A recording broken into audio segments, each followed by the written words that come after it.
Elspeth repartit une fois de plus, et de nouveau je me retrouvais seul. Au cours des années précédentes, ces visites à notre fille Sharon semblaient se multiplier. Sharon et Elspeth nouaient des liens bien plus forts quand elles étaient seules que Sharon et moi n'y parvenions jamais. Je n'ai jamais vraiment compris pourquoi. Quand Sharon était enfant, je la traitais comme une princesse. En vérité, je la gâtais à l'excès. Je crois que c'est là que j'ai commis ma principale erreur. J'en faisais trop. Vers ses 16 ans, notre complicité a semblé se désagréger, tandis que son lien avec sa mère s'épanouissait. À partir de ce moment, elles étaient inséparables dès que l'occasion se présentait. Je n'ai jamais vraiment compris ce qui s'était passé, ni quelle erreur j'avais commise. Bien que j'ai grandi à Chesterton, je n'ai jamais vraiment apprécié cet endroit. C'est la raison pour laquelle j'habitais à 100 km de là et pourquoi ma fille Sharon et sa famille continuaient d'y vivre. Il ne me restait que de mauvais souvenirs de mon ancienne ville natale. Ma scolarité était à reléguer aux oubliettes. Je n'étais pas assez marginal pour m'intégrer aux intellectuels, pas assez sportif pour les athlètes, et pas assez attirant pour rejoindre la clique populaire. J'étais un de ces adolescents invisibles. Elspeth, naturellement, était parmi les filles les plus admirées, celles que je n'aurais même pas osé saluer. Je l'observais de loin, sans jamais imaginer devenir intime avec elle ou avec aucune des filles de son entourage. Elle était en couple avec l'un des athlètes, Bobby Kistley, jusqu'à ce qu'il quitte la ville pour aller à l'université. Je me suis inscrit au collège communautaire local à peu près à la même époque, et c'est là que j'ai rencontré Elspeth. Elle suivait des cours de diététique, tandis que j'étais inscrit à un programme de 2 ans pour devenir comptable. Je ne vous ennuierai pas avec les détails, mais 1 an plus tard, quand Elspeth a découvert que Bobby était fiancé à une fille de son université, nous avons commencé à sortir ensemble. L'année suivante, nous nous sommes mariés. J'étais trop naïf pour me rendre compte que j'étais utilisé et trop heureux de ma propre chance pour m'en soucier. Les gens comme moi n'épousent généralement pas des filles comme Elspeth. Peu de temps après notre mariage, mon fils Rob est né, puis ma fille Sharon. En parlant de Rob, il vit actuellement dans le Colorado. Ma relation avec Rob a fini par ressembler à celle que j'avais avec Sharon. J'avais toujours été un père attentif et j'avais essayé d'être un ami pour mes enfants. Cependant, la relation a commencé à se détériorer à peu près au même moment qu'avec leur sœur. Quelle que soit mon action, elle semblait leur déplaire ou, du moins, les monter contre moi. Comme je l'ai déjà dit, je n'en comprenais pas la raison. Nous sommes restés à Chesterton jusqu'à ce que les 2 enfants terminent leurs études secondaires. Rob a quitté la ville immédiatement. Sharon a épousé son amour d'enfance et y est restée. On m'a présenté une opportunité remarquable de travailler à Nashville, et je l'ai saisie avec empressement. Elspeth m'a accompagné, mais elle a résisté avec véhémence tout au long du trajet. Elspeth et moi étions mariés depuis environ 15 ans lorsque Bobby Kistley est revenu en ville, après avoir épousé sa petite amie de l'université et s'être installé pour prendre la direction de l'entreprise de son père. Elspeth éprouvait un mélange de bonheur et de détresse quant à son retour. Je crois qu'elle était contente qu'il soit revenu, mais pas particulièrement enthousiaste à propos de sa belle épouse, et elle était vraiment une beauté. Les 4 années qui ont suivi son retour ont été chargées de tension pour moi. Ma relation avec Elspeth a commencé à s'éroder, et en même temps, les enfants ont commencé à prendre leur distance avec moi. Un détail particulier dont je me souviens est que Sharon semblait se rapprocher d'Elspeth, tandis que Rob s'éloignait de nous deux. J'étais comptable. Je détestais quand les comptes ne concordaient pas. L'année suivante, j'avais l'intention de surprendre Elspeth avec un voyage en Italie pour notre 25e anniversaire. Les 5 années précédentes à Nashville avaient été misérables. Je pensais qu'elle aimerait vivre dans une ville aussi splendide, mais tout ce qu'elle semblait désirer, c'était retourner voir Sharon. Elle n'a jamais mentionné un seul voyage dans le Colorado pour voir Rob et sa famille. J'avais l'impression qu'elle consacrait plus de temps à notre fille qu'à son mari. La première chose qu'elle faisait en rentrant à la maison était de commencer à planifier son prochain voyage. Le seul aspect positif des voyages d'Elspeth à Chesterton était qu'elle n'essayait jamais de me persuader de l'accompagner. Cela me convenait parfaitement à l'époque. Mes parents avaient déménagé en Floride, et mon seul lien avec Chesterton se faisait par Internet. Chaque jour, je me connectais pour vérifier si quelqu'un était décédé. Je reconnais que cela sonne un peu morbide, mais j'en tirais une satisfaction particulière. Le vendredi matin, j'ai reçu un appel inattendu de Sharon. Elle me contactait rarement, surtout quand Elspeth était avec elle. Nous avons un petit problème. Maman est tombée et s'est fracturé la cheville. Mince.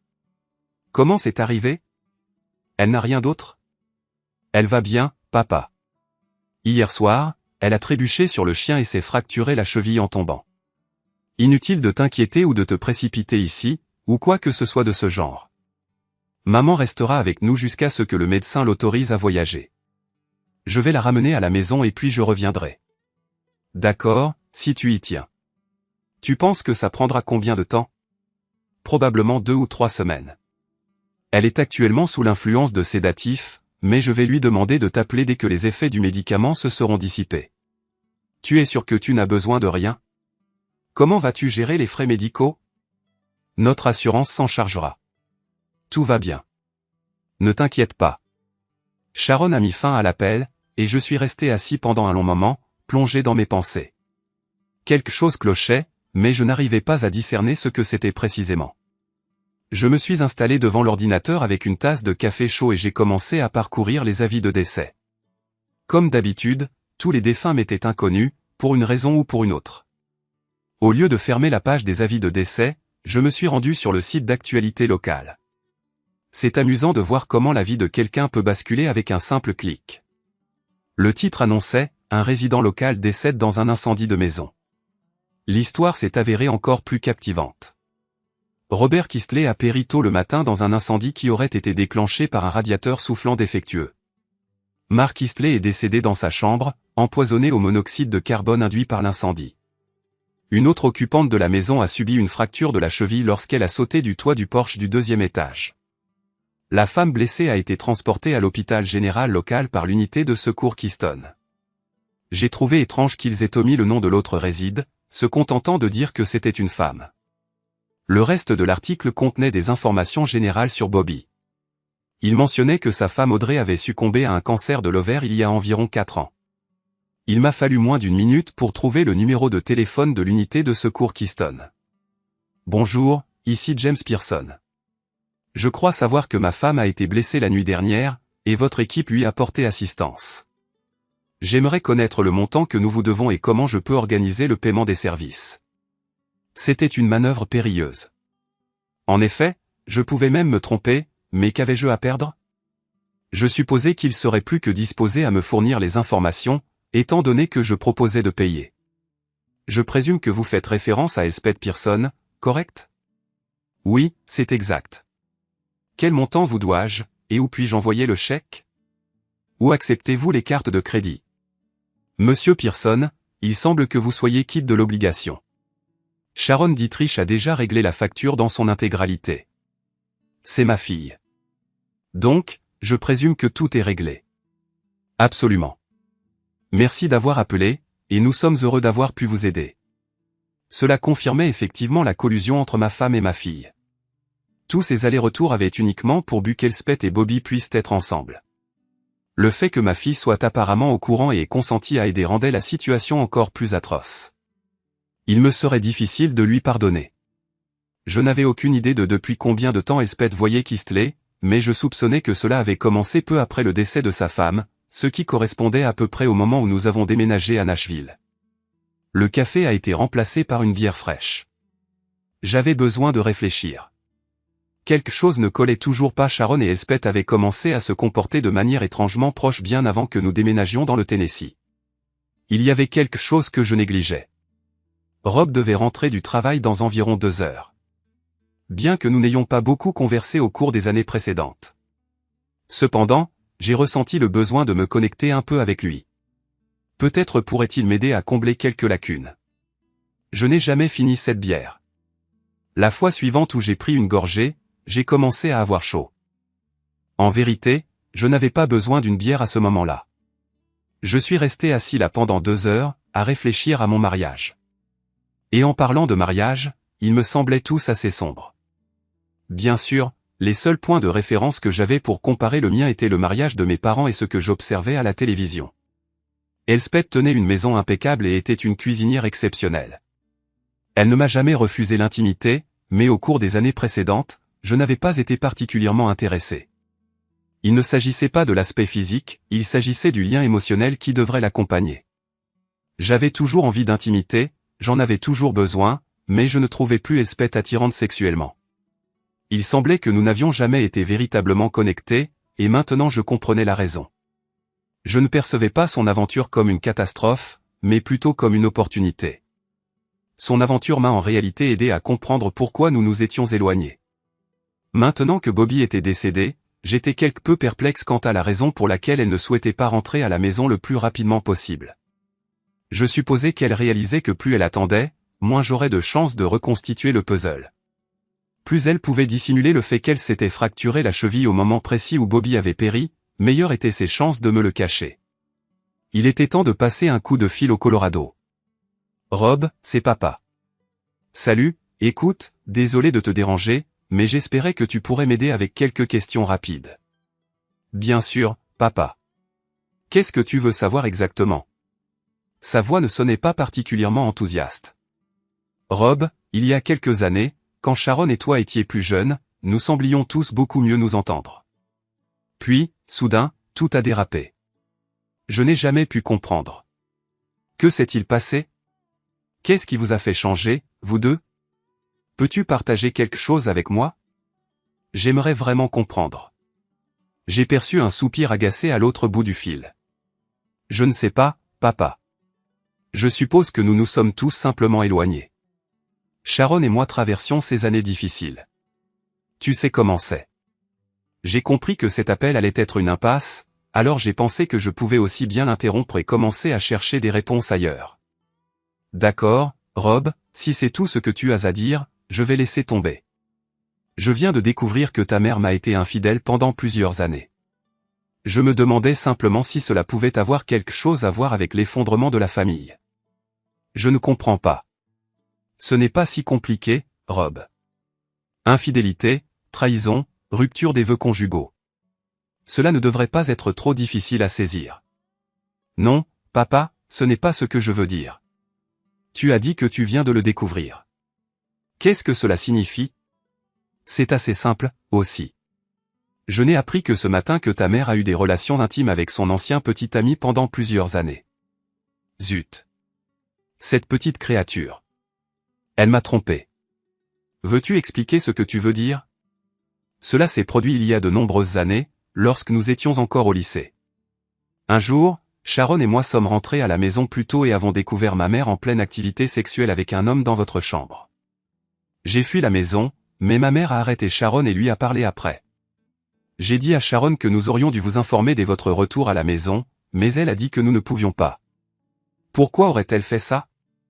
Sharon m'a dit que maman avait dit que vous n'étiez plus capable de remplir vos devoirs conjugaux au lit.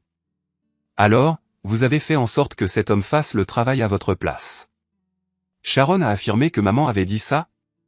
C'est exact. Je sais que cela semble un peu tiré par les cheveux maintenant, mais Sharon a insisté sur le fait que nous ne pouvions pas vous le dire parce que si vous saviez que nous savions, vous seriez humiliés. Alors, c'est pourquoi vous n'avez rien dit. Bien sûr, je ne savais pas contre qui j'étais le plus en colère, vous ou maman. Maintenant, je pense que Sharon était peut-être impliquée aussi. Vous êtes resté silencieux pendant 2 ans jusqu'à ce que vous puissiez déménager. Oui. Maintenant que j'y pense, cela semble assez stupide. Écoute, si tu veux voir un imbécile, regarde-moi. Cela a dû durer pendant près de 10 ans avant que je ne le découvre. Le vrai idiot ici, c'est moi, papa. Comment l'as-tu découvert? Ta maman était chez lui quand sa maison a pris feu. Il est mort dans l'accident, et ta mère s'est fracturé la cheville en sautant par la fenêtre. Comment l'as-tu découvert? C'est un peu compliqué. Disons simplement que les choses commencent à prendre sens maintenant. Je suis désolé, papa. Je ne savais pas, ne t'inquiète pas. Tu pourras te rattraper plus tard.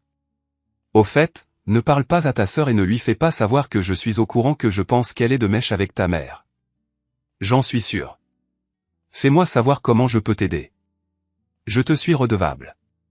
Je n'avais pas l'intention de me disputer avec ma femme à ce sujet, j'allais faire ce qu'il fallait et passer à autre chose.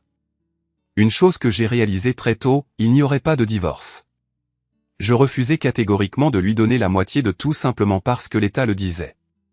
Il n'y avait aucun avantage au divorce, surtout si je vivais à l'étranger. J'ai décidé qu'il était préférable de ne pas déranger Elspeth pendant sa période de deuil. Elle avait perdu son amant. Il aurait été impoli de ma part d'empiéter sur ses émotions à un moment comme celui-là. J'ai doucement ri en moi-même quand cette pensée m'a traversé l'esprit. En attendant, j'ai utilisé ce temps pour mettre en ordre toutes mes finances. Il a fallu moins d'une semaine pour tout régler.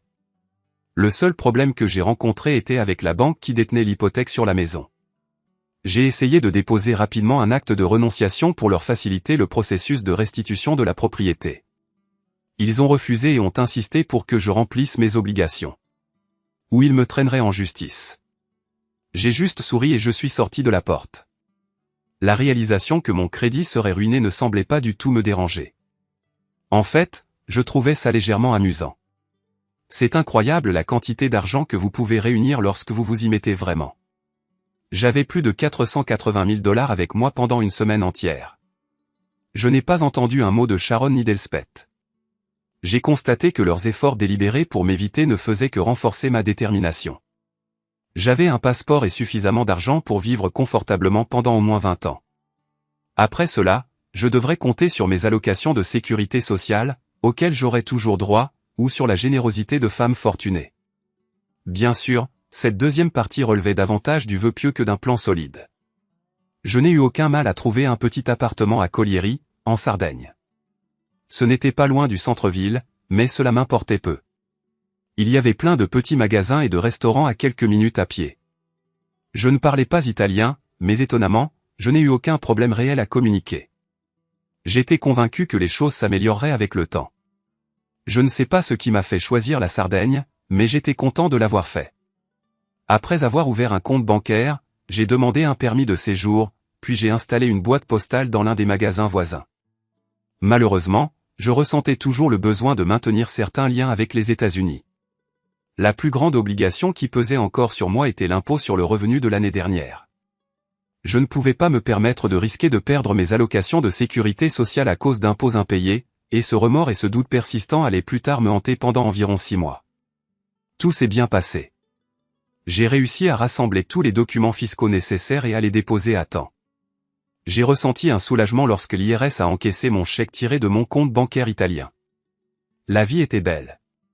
Tous les commerçants et serveurs locaux connaissaient mon nom et mes préférences. J'ai acheté un petit ordinateur portable et j'ai aimé utiliser le Wi-Fi local gratuit. J'ai appris à jouer au domino et à la pétanque. Je n'avais plus besoin de ma boîte postale louée, mais je n'ai pas pris la peine de la fermer. Je me suis dit que j'attendrais simplement l'expiration du bail à la fin de l'année. Le magasin était proche de mon appartement, il était donc facile de la vérifier une fois par semaine. C'était une journée de printemps clair, et la place grouillait de monde. Je suis entré dans le magasin de poste pour ma vérification hebdomadaire quand j'ai entendu sa voix. « Salut, James. Tu es difficile à trouver. » Elspeth avait l'air bien, juste un peu plus âgée et légèrement fatiguée. J'ai souri à ma femme. Je ne voulais pas paraître impoli, mais je ne voulais pas non plus qu'elle pense que j'étais heureux de la voir. C'était une situation compliquée, à laquelle je ne m'étais pas attendu et que je n'avais certainement pas prévu. Tu as bonne mine. Je vois que ta cheville a guéri. C'était un commentaire banal, et je savais qu'il sonnait forcé et peu sincère. Alors que nous sortions du magasin, j'ai jeté un coup d'œil sur la place et j'ai vu Sharon à une centaine de mètres. Elle portait un chapeau à large bord et des lunettes de soleil, comme dans un cliché ridicule d'un film des années 60. À quelques pas de nous se trouvait un petit café, et nous nous sommes assis à une table au soleil chaud près de la porte d'entrée. Tu veux un café crème sans sucre? C'est ça? En s'asseyant, Elspeth esquissa un léger sourire et me fit un signe de tête. Elle semblait soulagée d'avoir reçu une quelconque réponse. Je ne savais pas à quoi elle s'attendait. Je suis entré dans le café pour passer la commande, mais au lieu de cela, je me suis dirigé directement vers l'arrière-boutique.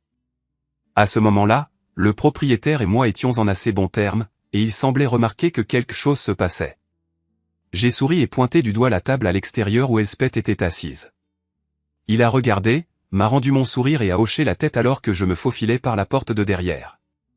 Quelques minutes plus tard, je me tenais sur le balcon du 2e étage de l'un de mes restaurants préférés, observant discrètement la place. Personne ne m'aurait remarqué à moins de regarder en haut. Elle a attendu patiemment pendant longtemps, mais a finalement s'est levée et est entrée. Je ne peux pas l'affirmer avec certitude, mais je pense qu'elle pleurait. Quand elle est revenue, Sharon s'est précipitée vers elle, et elles ont eu un bref échange émotionnel. J'ai attendu quelques minutes de plus avant de retourner à mon appartement. Elle connaissait l'existence de la boîte postale, mais il était impossible qu'elle sache où j'habitais. Pendant les 3 jours suivants, je les ai vues revenir sur la place. 2 fois par jour, elles s'asseyaient et attendaient, puis tout s'est arrêté. J'étais content d'avoir évité une confrontation, mais j'étais toujours préoccupé par l'avenir. Je suppose que certaines personnes me traiteraient de lâche pour ne pas avoir voulu lui parler. Je ne voyais pas les choses de cette façon. À part l'argent, il y avait 2 choses qu'elle pouvait vouloir, une réconciliation ou une conclusion. J'étais déterminé à ne lui donner ni l'un ni l'autre, et je savais pertinemment qu'il n'y aurait aucun arrangement financier. En ce moment, je suis à Bastia, en Corse. Bien que ce soit une ville française, le quartier où j'habite est majoritairement italien. J'aimais la Sardaigne, mais je ne m'y sentais plus à l'aise. Je suis fier d'avoir adapté mon style de vie pour que mon argent dure beaucoup plus longtemps. Chaque jour, je découvre de nouveaux centres d'intérêt, et certaines des femmes du coin commencent à me témoigner un peu de sympathie. Oui, je suis toujours techniquement marié, mais je me suis dit qu'il me restait quelques années de liberté devant moi. Je vieillis, mais je ne suis pas mort. Rob sait où je suis. L'été prochain, lui et sa famille prévoient de passer leurs vacances en Méditerranée, et je m'en réjouis. Épilogue, Rob et sa famille ont passé Noël avec Elspeth chez Sharon. Les esprits se sont échauffés lorsque Rob a accusé sa sœur de tromperie. Le mari de Sharon, Mark, a écouté la dispute avec grand intérêt, et 6 mois plus tard, il a divorcé de ma fille. Je me demande pourquoi Elspeth n'a jamais demandé le divorce. Je crois qu'elle attend mon retour. Rob était plus que ravi de partager les dernières nouvelles de sa visite. Fjern den der spyt emote fra mit fucking hoved, altså. Jeg skal sgu spytte på dig, skal jeg. Nå nej, det er Nana, du spiller på. Nu så er det fint nok. Eller. Lad være spytte på nogen. Det er ikke den der fucking smiley. Jeg får stress af den, altså.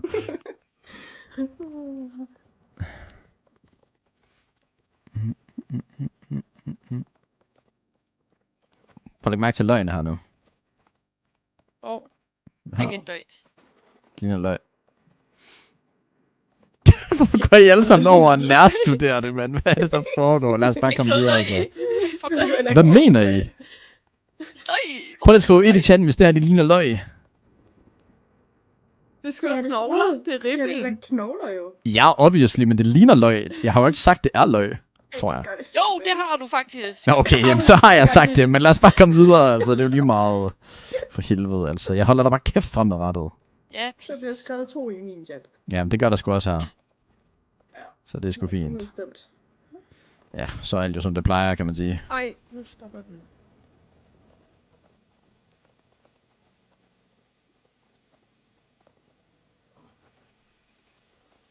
Ja, nice, godt her. det er godt. Se, der er jo flere løg. Jeg lever i flytterådet, der jeg skal flytte i næste uge. Det lyder sgu behageligt. Hvor skal du flytte hen? Der var far på. Altså, det er fandme sjovt. Undskyld. Skal jeg tænker også lige, nu Jeg forstår det ikke. nu venter vi lige på, at alle er med her.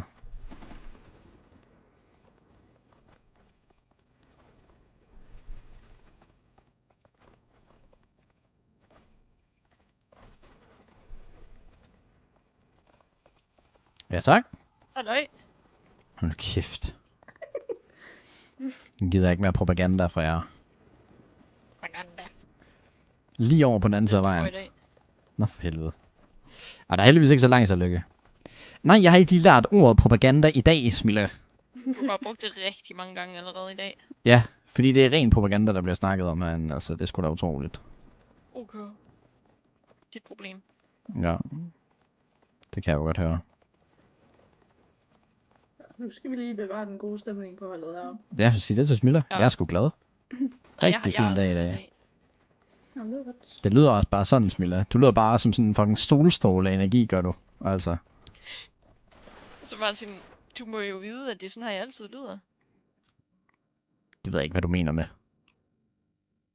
Okay. Okay.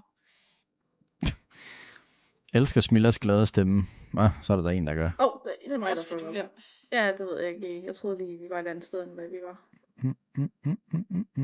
Ej, 2 K skal vel også.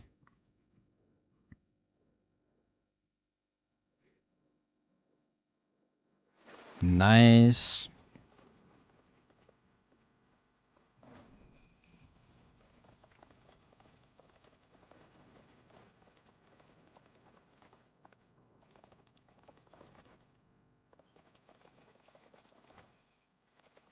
Jeg tror altså, jeg får stress af lyden af fodspor, når vi løber sådan der.